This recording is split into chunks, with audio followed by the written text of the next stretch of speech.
Nagko-crave ka ba ng ganitong snack?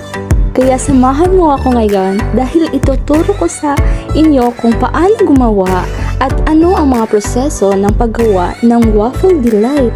Wow! Hi guys! So ngayon ay magluluto tayo ng Waffle Delight. So kung ready ka na, let's start! Kaya ihalo na natin ang mga sangkap. Una ay ilagay na natin ang 1 kutsaritang iodized salt, 2 kutsarang vanilla extract, at isunod na natin ang 1 kutsarang baking powder. Tapos tinunaw ko lang yung 1/4 cup na butter, tsaka ko ilagay sa ating mixing bowl. Tsaka ko rin ilagay yung 1 pirasong itlog. Tas isunod ko naman yung fresh milk, 2 cup na fresh milk, 1 1/2 cup na white sugar. So ayan, mix hanggang sa mahalo na ang lahat ng ating ingredient. Saka ko na ilagay ang 4 cups na harina at ihalo lang natin ulit para magsama-sama silang lahat. Sana all magsama-sama. Char.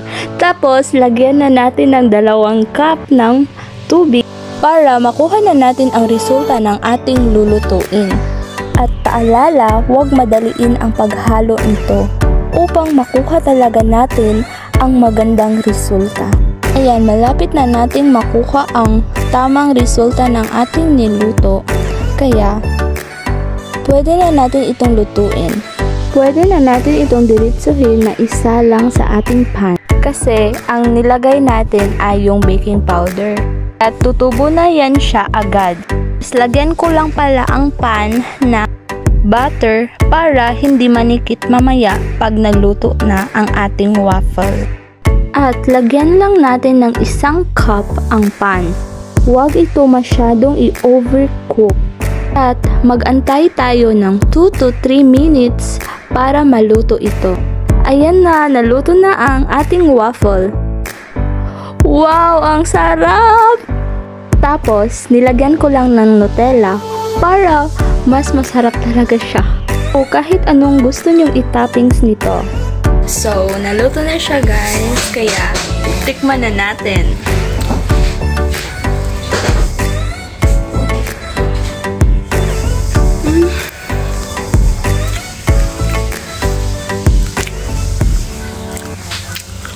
Ang sarap guys. So yun lang guys. Salamat sa panonood.